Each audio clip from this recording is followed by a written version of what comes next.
आज हमनी के वर्णिका भाग 2 क्लास 10th के ढहते विश्वास चैप्टर के पढ़ली, जेकर लेखक सात कोई होता जी बानी। जन्म 29 अक्टूबर 1829 में भइल रहे और जन्म स्थान अगर बात करिए तो मयूरभंज उड़ीसा में रहे ना। और प्रसिद्ध उड़िया कवि के रूप में भी मानल जाला और इनकर कहानी के संवाददाता राजेंद्र प्रसाद जी जो हिंदी में यानी कि अनुवाद थे।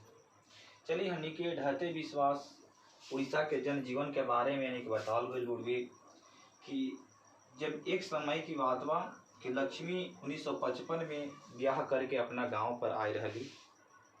वो कहानी यानी कि लक्ष्मी के याद आवेला जब बारिश यानी कि पूरी तरह से प्रचंड यानी कि मचा दिला और बारिश थमे के नाम ना ले।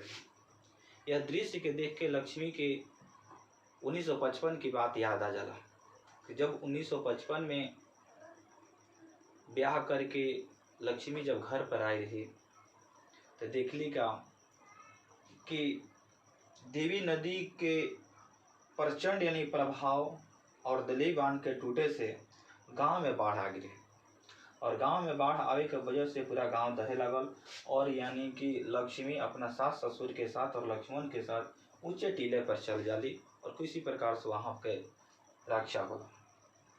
और दृश्य में का देखेली कि जब यानी कि बाढ़ खत्म होला तो जने तने एकदम लाश बढ़ पूरी तरह से कहीं कहीं दह रहा बा। एक छोटा बालक अपना माँ के पास यानी कि रो रहा बढ़ बिलक रहा बढ़ और एक सियार आवेला और ओकरा के लेके चले। ये सारा चीज़ उनकरा याद आवेला जब बारिश थमे के नाम ना लेवेला। ये सारा पुराना बात उनकरा लक्ष्मी के मन में खटके लगला। अगर बात कही जाए तो बारिश से पहले बाढ़ आई रहे जेकरा में लक्ष्मी के कुछ पूर्वज के यानी कि जमीन रहे 1 बीघा जेकरा में धान रोपले रही और दह जाला। फिर एक बाद यानी कि लगले सुखाड़ पा जाला जेकरा में चाना बाएगरा यानी कि बोले रही चाना उना भी अच्छा से ना हो पावेला और स्थिति दयनीय हो जाला। लक्ष्मण कलकत्ता में नौकरी करत रहलन, घर पर यानी कि पैसा विदा करलन, एकरा से बाल बच्चा के अगर बात कर जाए अपन वाला अच्छा से ना चल पावेला तो लक्ष्मी अपने गांव के तहसीलदार यहाँ काम करके किसी प्रकार से यानी कि गुजारा करेगी। ये सारा चीज़ उनका जीवन में होत रहेला। वो सारा बारिश के यानी कि समय में सब याद आवत रहेला उनका और बारिश थमे के नाम ना लेवेला। दिन में भी यानी कि सूर्य ना दिखाई देवेला और अत्यधिक यानी कि चिंतित रहे। अगर बात कही जाए लक्ष्मी के घर तो देवी नदी के किनारे होला यानी कि दलई बांध के यानी कि किनारे। अगर बात करिए यहाँ पर कि लक्ष्मी के 4 गो पुत्र, बड़ा लड़का अच्युत, 2 गो छोटी बेटी और एकरा से यानी कि 1 वर्ष के एक छोट लड़का रहला। एकरा के किसी प्रकार से यानी कि पालन पोषण कर लिए रहे। बारिश के यानी कि तेज प्रभाव के कारण से बहुत चिंतित रहली कैसे कि घर में कोई उनका सहारा ना रहला। एक बस बड़ा लड़का रहला अच्युत जो यानी कि खेती गृहस्थी के काम में हाथ बटावेला और स्कूल में सरकारी स्कूल में यानी कि पढ़ाई कर। इस सारा चीज़ यानी कि दृश्य के देखते हुए वो चिंतित रहेली और पानी के प्रकोप से वह तबाह रहेली। कैसे कि उनका घर जो रहेला फूस के रहेला और लकड़ी से यानी कि बना रहेला। उनका घर के बगल में एक चबूतरा रहेला, चबूतरा से देखे से यानी कि नदी यानी कि स्पष्ट दिखाई देवेला या यानी कि अगर ऊपरे फूस पर चढ़ला के बाद में नदी की पानी भी यानी कि दिखाई देवेला। तभी एक गांव में अच्युत नाम के अगर बात कर ली कि अच्युत ना अच्युत तो उनका लड़का का नाम रहे ना। अगर बात कर ली तो गुणनिधि नाम के एक लड़का के यानी कि प्रवेश होला। गुणनिधि अगर बात कर ली तो कौन रहेला तो एगो गांव के पड़ोस के लड़का रहेला और कटक से पढ़ के आई रहेला।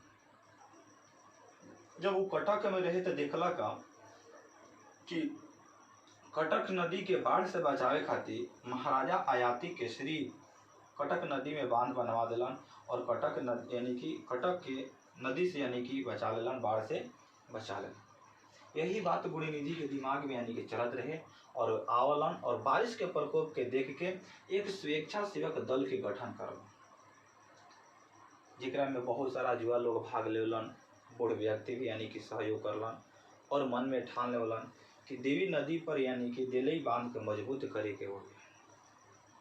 गांव में पूरी तरह से बात के चर्चा होला कि गुणनिधि दलई बांध यानी कि बांधे खातिर पूरा लोग के इकट्ठा कर रहा बड़ी। लक्ष्मी की बात भी सुनेली। लक्ष्मी यानी कि उनकरा से पूछ देवेली गुणनिधि से कि का ई काम के तू कर पैब। कैसे कि यह बात के उनकरा खटकत रहेला कि एक समय रहे कि दिल्ली बांध में पत्थर के जब बांध बांधा जाते रहे तो वही पत्थर से दब के उनका ससुर के मृत्यु हो जाए। लेकिन गुणनिधि यानी कि पूरा हिम्मत के साथ उनकरा के यानी कि संतावना देवेला और बोलेला कि मौसी जी यानी कि काम का हम सफल करके दिखाएंगे, फिर पूरा घबराएंगे। यह हौसला के देख के लक्ष्मी अपना बड़ लड़का अच्युत के उनका साथ देवे खातिर यानी कि विदा कर देवेली।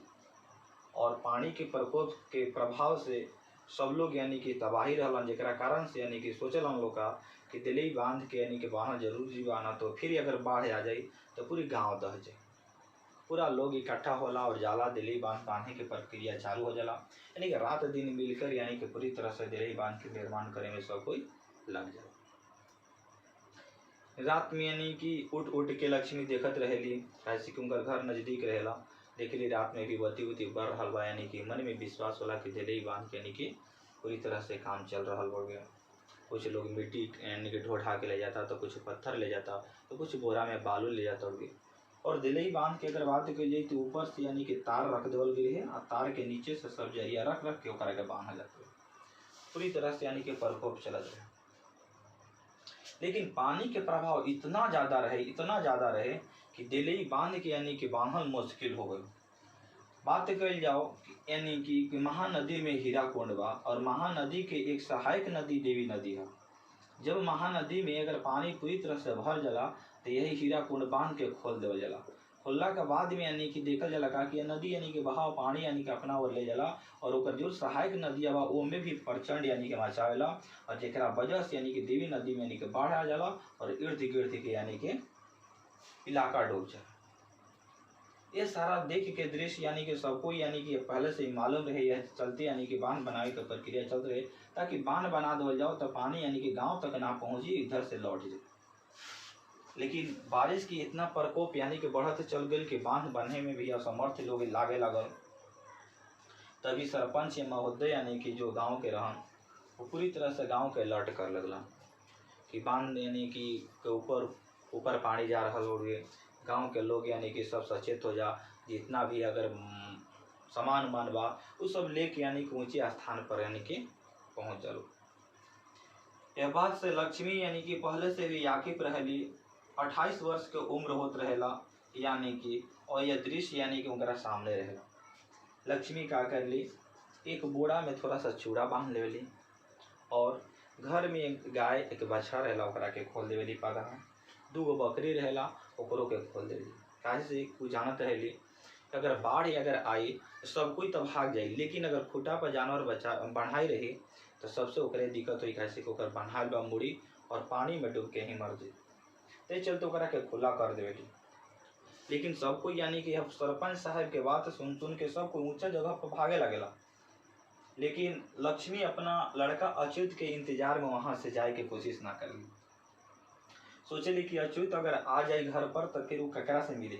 इस चलते ओकरा के इंतजार करत रहेली।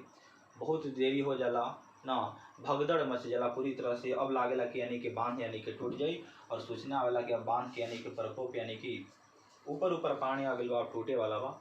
सब कोई यानी कि गांव छोड़ के भागे लगे। ये भी अपन एक छोटा सा लड़का गोद में उठावेली, 2 लड़की के आगे यानी कि चले के कहेली और यानी कि पीछे मुड़ते हुए यानी कि आगे बढ़त रहेली कि ताकि अच्युत आई तो ओकरा साथे हम लेके चली। अचानक आगे जात यानी कि जब पीछे मुड़ के देखेली तसी उनका ठेस लागेला और ठेस लागेला और गिर जाए। गिरला के बाद यानी कि फिर पीछे मुड़ के देखेली तो यानी कि कोई नजर ना आवेला। आगे देखेली तो यानी कि दोनों लड़की कुछ दूरी पर यानी कि चल जाली लोग और फिर ओकरा लुकाई ना देवेला। जब उठे के कर ली तो बाढ़ की पानी इतना तीव्र गति से यानी कि प्रवेश कर जाला कि इनकरा आए में यानी कि ठेहुना भर पानी हो जाला। इनकरा ठेहुना भर अगर बात कर जाओ तो पानी हो जाला। फिर किसी प्रकार से संभल के आगे की ओर चलेली। यानी कि उनका यानी वहाँ से यानी कि टीला भी नजर आवेला और यानी कि विद्यालय भी नजर आवेला। लोग यानी कि कहे के मतलब कि विद्यालय में 4 गो कमरा रहेला। याद रखिएगा विद्यालय में 4 गो कमरा रहेला और 4 कमरा में लगभग 200 व्यक्ति यानी कि शिफ्ट रहला। यानी कि वहाँ पर जगह भी ना रहेला। कुछ लोग गांव के बगल के टीला पर यानी कि पहुंच जाला। वह टीला यानी कि ऊंचा स्थान रहेला, वहां पर अगर बात कर जाए तो एक मंदिर रहेला, मंदिर रहेला। बात कर जाए को टीला पर यानी कि एक मंदिर रहेला। वो मंदिर के कहे के मतलब कि अगर ना माँ चंडेश्वरी का मंदिर रहेला, वहां पर यानी कि लोग फिर यानी कि पहुंच जाला। और टीला पर यानी कि अगर बात कर जाए तो महासंक्रांति के मेला लागेला, वो जब भव्य यानी कि मेला लागत रहे, पहले भी हमेशा यानी कि लागत रहे। वही यानी कि लोग यानी कि ऊंचा स्थान रहेला उजा जाए के कोशिश करला। लेकिन इनकरा पास यानी कि एक लड़का रहेला और एक यानी कि बोरा रहेला, एकरा वजह से चले में समर्थ रहेली। जब आगे जाली तो आगे जात जात जात जात उनकरा कहे कि मतलब नेगेटिव है पानी हो जाला, बहुत सारा लोग यानी कि निकल जाला ना। तभी एक नजर आवेला उनकरा वृक्ष पेड़ नजर आवेला, जो यानी कि बरगद के पेड़ है। और यानी कि दौड़ के यानी कि बरगद के पेड़ के पास यानी कि जाए के कोशिश कर ली और बरगद की सोल पकड़ के यानी कि लटक जाए। कुछ लोग विद्यालय में शिफ्ट बाड़े तो कुछ किला पर पहुंच गए बाड़े, तो कुछ नदी यानी कि अगर बात कर जाए कि वहाँ चंडेश्वरी मंदिर के यानी के पास यानी कि लोग यानी कि पहुंच गए पड़ी। यानी कि बरगद के पेड़ यानी कि पकड़ ले ली, एक हाथ में यानी कि बालक के रखेली और यानी कि वहाँ पर यानी कि जब पानी के प्रकोप आगे बढ़े लगला तो गते गति यानी कि सूर्य पकड़ के ऊपर चढ़े की कोशिश कर ली और साड़ी के आधा खोल देवेली और सूर्य में बांध देली, ताकि कोई भी प्रकार के दिक्कत हुई तो हमें हम बंधाई रहे। जब चारों पार्टी नजर देखेली तो देखेली का कि यानी कि स्कूल के ऊपर कुछ आदमी चढ़ गए बने, जो आदमी स्कूल के ऊपर चढ़ल बा ओकर ठेहुना भर पानी हो गई बा। यानी ये दृश्य के देखला पर यानी कि मालूम चला कि जो लोग यानी कि स्कूल में शिफ्ट हुई लगभग सब कोई समाप्त हो गई, कैसे स्कूल को ऊपर ऊपर पानी यानी कि जाए लगला और वो लोग यानी कि ठेहुना पर पानी में खड़ा रहा। ये सारा चीज दृश्य यानी कि देखे के मिलेला। और यानी कि यह दिन के यानी कि 12 बजे की बात है, लेकिन सूर्य दिखाई ना देला, जानहार रहेला चारों पार्टी, बादल चारों पार्टी रहेला, रिमझिम बारिश होत रहेला। और इनकर शरीर जो भी बा पानी में भीने से बहुत यानी कि ठंडा हो जाला, जकड़ जाला और अचानक बेहोश हो जाला। पेड़ रहेला कमजोर, पेड़ कबर जाला, वही यानी कि लाग जाला पेड़। जब इनकर होश आवेला तो शरीर इतना जकड़ जाला कि यानी कि आगे बढ़ ना पाए, यानी कि शक्तिहीन हो जाली। फिर किसी प्रकार से यानी कि उठे के कोशिश करेली, देखेली बगल में है कि यानी कि जानवर ऐसे फूलल उड़ गए, तड़ांग भइल उड़ गए। चारों पार्टी अगर नजर देवेली तो देखेली क्या कि यानी कि बाढ़ के प्रकोप से बहुत सारा लाश यानी कि असही बिखरल बा नदी की ओर। यानी कि नजर जब जाला तो देखेली क्या कि नदी में लाश बह रहा। तभी अचानक उनकरा याद आवेला कि हमारा पास यानी कि एक लड़का भी रहे, और देखेली तो चारों पार्टी तो वो लड़का नजर ना आवे। फिर पीछे मुड़ के देखेली तक झाड़ी में यानी कि लड़का उनका दिखाई देवेला और यानी कि जाली, और जब जाली और देखेली तो यानी कि उनका लड़का ना रहे। लेकिन यह दुख से यानी कि इतना व्याकुल रहली, वो लड़का के गोदी में उठावेली, अपना स्तन से यानी कि दूध पिलावे की कोशिश कर ली और गले से लपेट के यानी कि रोए लगली। यानी कि गांव के लोग की अगर बात करी जाओ तो यानी कि माँ चंडेश्वरी पे कुछ विश्वास रहेला कि माँ चंडेश्वरी ना हम लोग रक्षा करी हैं, लेकिन यह बाढ़ की यानी कि प्रकोप से माँ चंडेश्वरी यानी कि रक्षा न कर पाएगी। इस चलते लोगों के विश्वास अगर बात करी जाए तो बाढ़ के साथ यानी कि दहे की बात कहा जाओ तो यानी कि ढार भी गिरे हैं। इस चलते यानी कि ढाते विश्वास यह पात्र के रह गई बात कि यानी कि देवी नदी में एक दिन की बात नहीं है, हर साल यानी कि कुछ ना कुछ प्रकोप आवेला, या 2 साल पर, 4 साल, 5 साल पर। फिर भी गांव के लोग वहां पर क्यों बसत रहा, तो यानी कि देवी नदी के यानी कि किनारे अगर यानी कि बात करी जाए तो सिंचाई के साधन भी रहे, मछली यानी कि तालाब में से लोग मछली मार मार के यानी कि जीवन यापन करत रहा ना। और बात करी जाओ तो यहाँ अगल बगल खेत रहे तो लोग यानी कि जा तक कहाँ जा कतनो बाढ़ आवे फिर सुखा यानी कि सुखाड़ होके लोग यहाँ पर आ जाता। अगर बात करी जाए कि यह उड़ीसा के जन जीवन और पूरी तरह से यानी कि देखावल गई बुढ़िए लक्ष्मी से यानी कि जोड़ के देखावल गई बुढ़िए, तो यह कहानी यानी कि ढाते विश्वास इसी प्रकार से समाप्त हो गई। अगर बात करी जाए एक चैप्टर से कतनो भी यानी कि ऑब्जेक्टिव और सब्जेक्टिव क्वेश्चन हुई एक खाली करके देखम जा, एकदम पूरी तरह से समाप्त हो जाए, कहीं से कोई दिक्कत